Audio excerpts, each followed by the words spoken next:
This is Michael Popak, Legal AF. Who's your daddy edition? Who's your daddy, Rudy Giuliani? Ruby Freeman and Shay Moss, and boy, do they deserve to be. They have a $150 million judgment running with interest against Rudy Giuliani because they were horribly doxxed, defamed, and intentional infliction of emotional distress was visited on them because Rudy Giuliani called them fraudsters, and all they were doing was counting the votes properly in Fulton County, Georgia back in 2020. I mean, that was the start of the beginning of the end of Rudy Giuliani.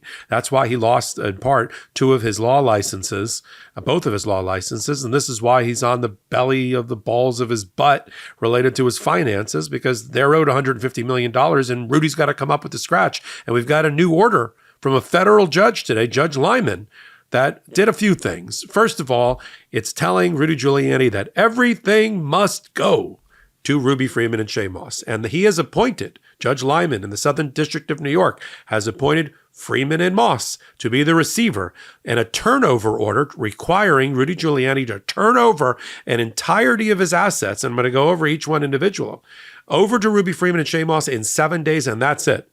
Now, Rudy Giuliani didn't want any of this, especially one of the assets he says he owns is a $2 million IOU from Donald Trump for unpaid legal expenses for that 2020 and 2021 series of events that led Rudy Giuliani to get indicted in a few places and lose his law licenses. But he wants to get paid. And now that debt owed to Rudy Giuliani is owned by Ruby Freeman and Shay Moss, who now can go after Donald Trump for $2 million, standing in the shoes of Rudy Giuliani. That is cosmic justice. But there's more.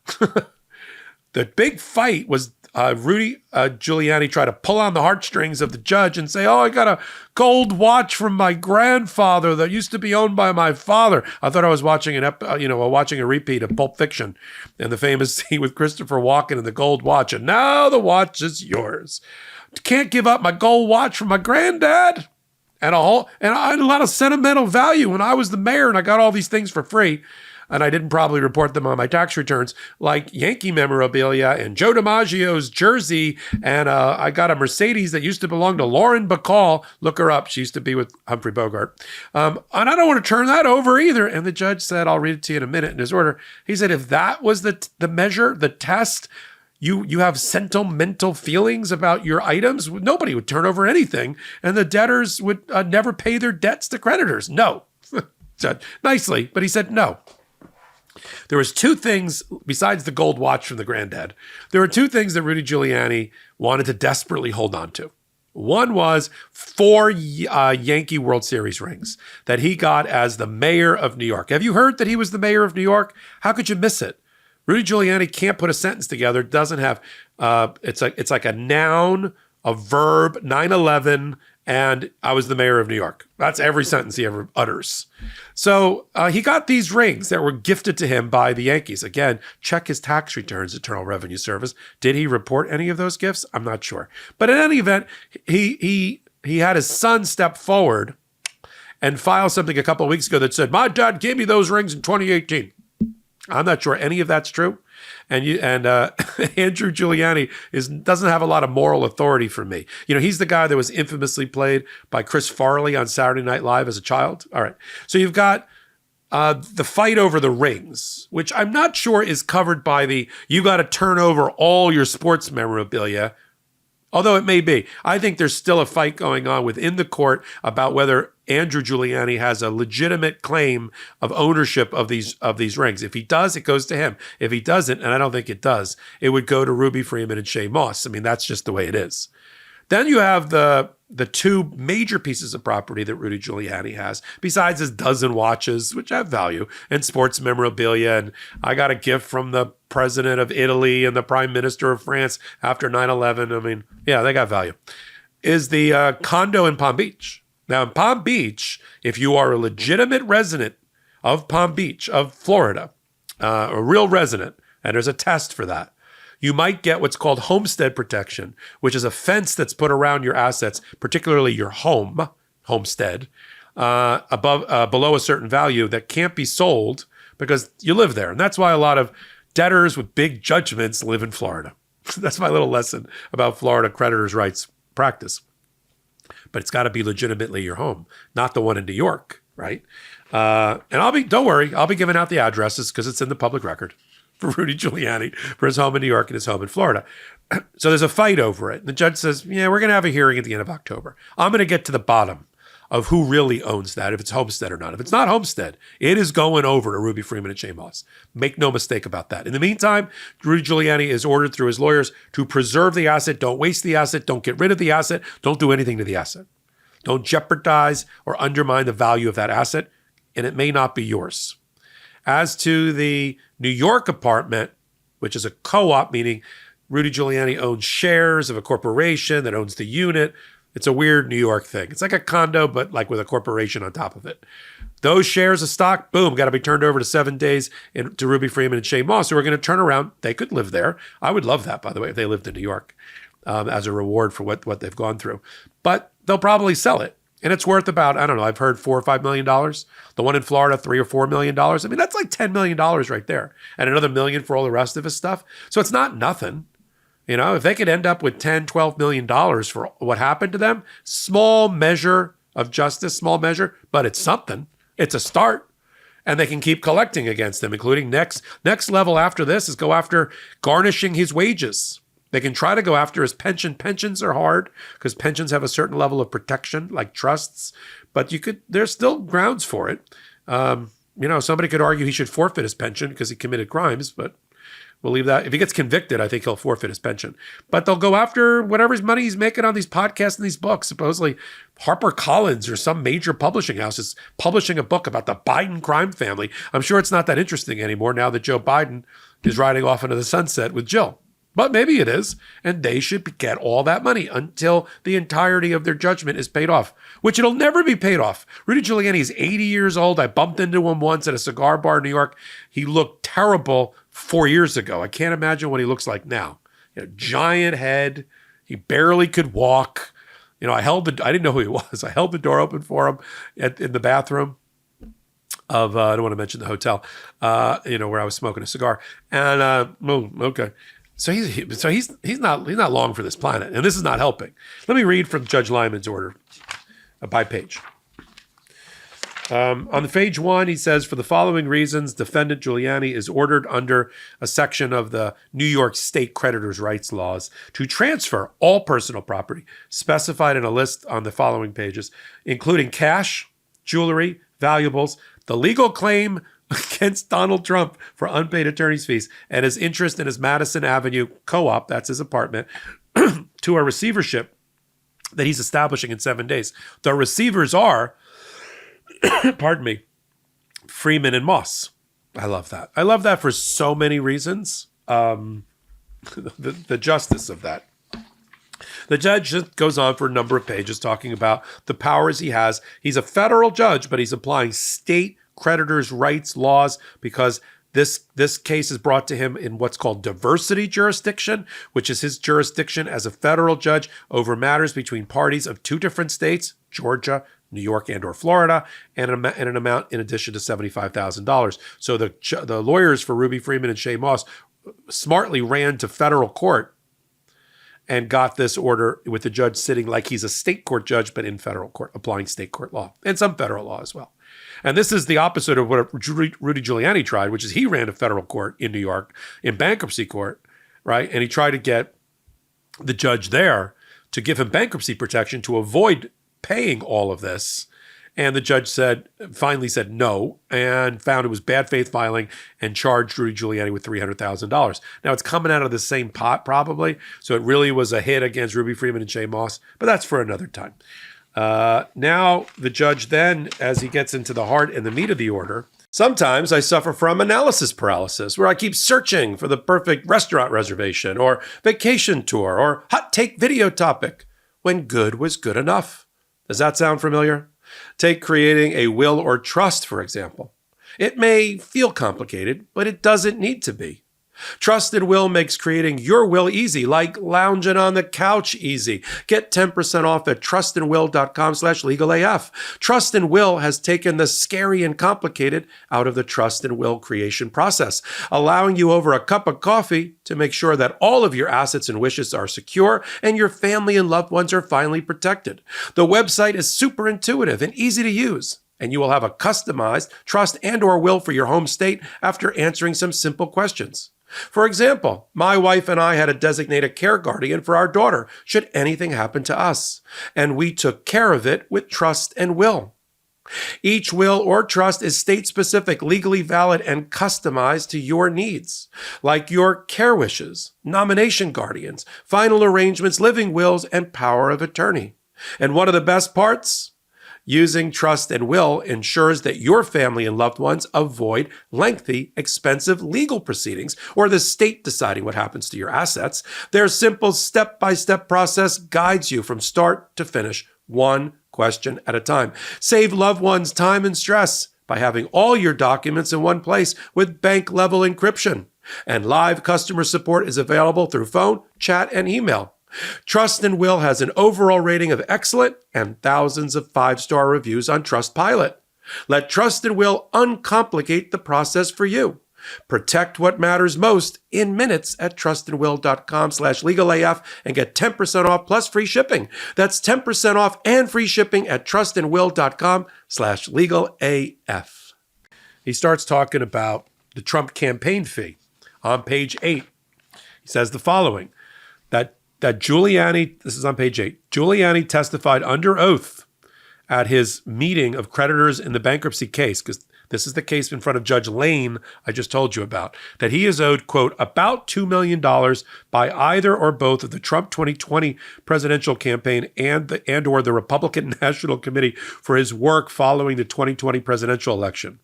I can't really remember what that was. What was that again? Oh, yeah, I remember now.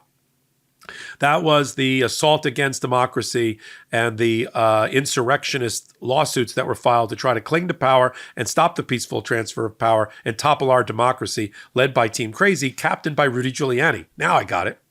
Which led Rudy Giuliani to get indicted in 3 different places, an unindicted co-conspirator in another, and lose both of his bar licenses. Right. And he's owed money for all of that, apparently. And the judge says, well, you testified under oath that you're owed $2 million. According then to defendant's sworn testimony, he even submitted an invoice for payment of those receipts, but was never paid. Defendant requested that the court postpone the turnover of the Trump campaign claims for unpaid legal fees, if they're real, until November 6th, the day after the election, expressing concern that it might be a media frenzy causing election interference. And then the judge hits him where it hurts. The profound irony manifest in defendant's alleged concern is not lost on the court.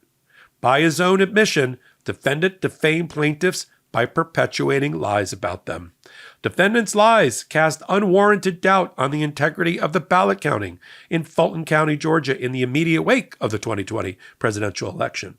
Plaintiffs are entitled, as a matter of law, to pursue any outstanding interests of the defendants in satisfaction of their judgment, including contingent future intangible interests, so long as they are assignable. In other words, Rudy, really? You don't want to turn over the fee claim because you think it's election interference when you went after them for election interference? Sorry.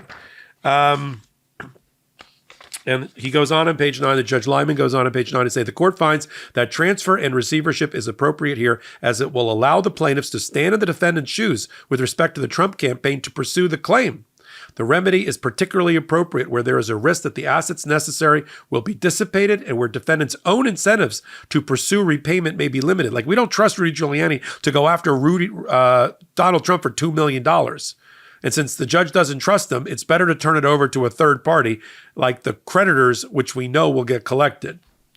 There is no risk, the court answering as a rejoinder, answering Rudy Giuliani says in the bottom of page 9, there is no risk that the public could be misled into believing that defendant himself is prosecuting his claim against the Trump campaign. In any action undertaken by plaintiffs to pursue his claim, they would appear in their capacity as receivers. In other words, this fake claim that Rudy made, like, it'll look like I'm suing Trump when I'm not. No, it won't. It'll look like the receivers are suing Trump. Then he went through the other personal property, and it says that on page 10, with respect to the other enumerated items, defendant requests that the items be turned over to a receiver, but that the receiver be accompanied by an order that he not sell any items until his appeal of the $148 million is resolved at the D.C. Court of Appeals. And the judge says, you had the ability to post a bond. In fact, you had to post a bond to stop the enforcement of the judgment. It's called a supersedious bond. You never did. You would have had to put up a lot of the $150 million. You never did that. So I'm not giving you the equivalent of stopping or staying the enforcement of the judgment. Now, denied. And then he goes on to the list.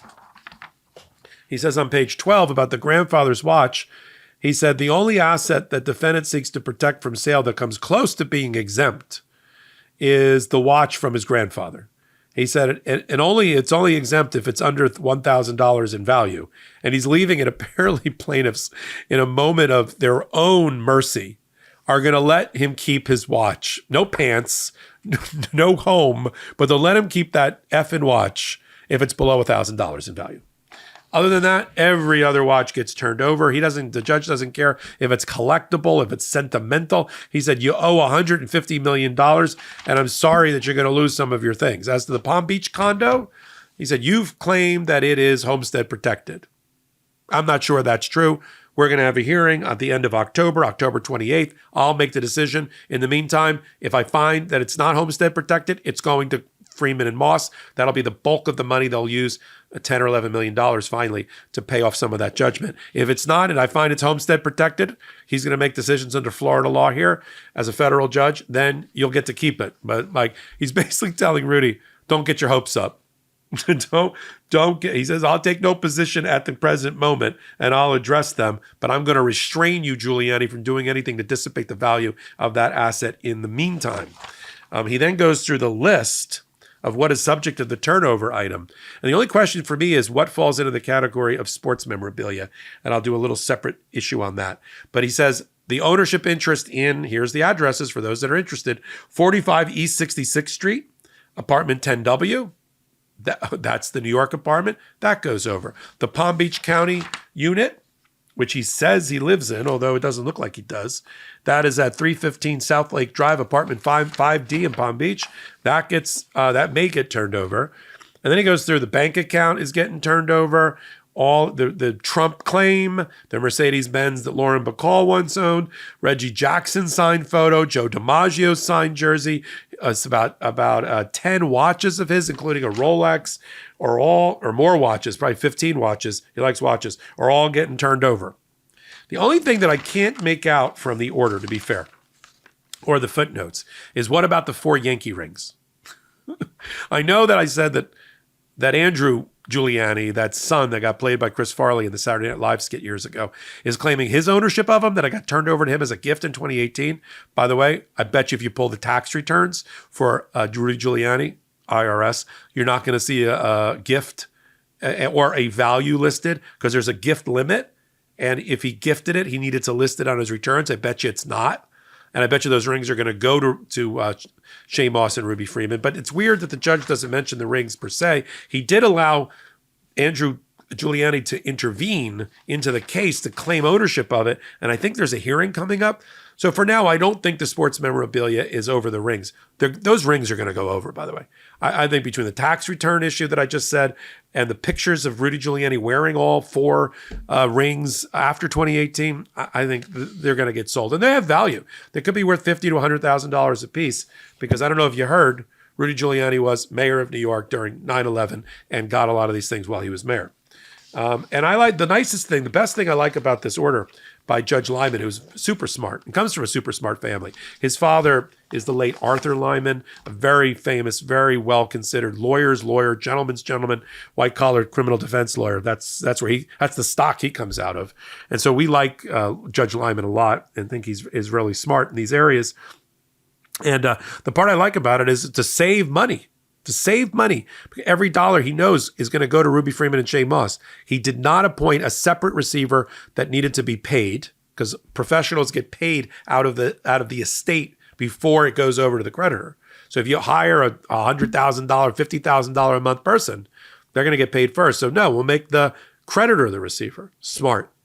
And when Rudy Giuliani said, we should have a magistrate judge that is going to be able to resolve certain these issues, he goes, no, I'm going to resolve the issues. We don't need another judge delaying things further. And we got hearings coming up at the end of the month. Denied. That's the order. And that is the Legal AF Around and Find Out edition of this hot take. I'm Michael Popak. I sit at the intersection of law and politics in two places, MeidasTouch and on our companion channel, Legal AF on YouTube. You can find us at Legal AF MTN. So until my next hot take or my next podcast, Legal AF, I'm Michael Popak, and I'm reporting. In collaboration with the MeidasTouch Network, we just launched the Legal AF YouTube channel. Help us build this pro-democracy channel where I'll be curating the top stories, the intersection of law and politics. Go to YouTube now and free subscribe at Legal AF MTN. That's at Legal AF MTN.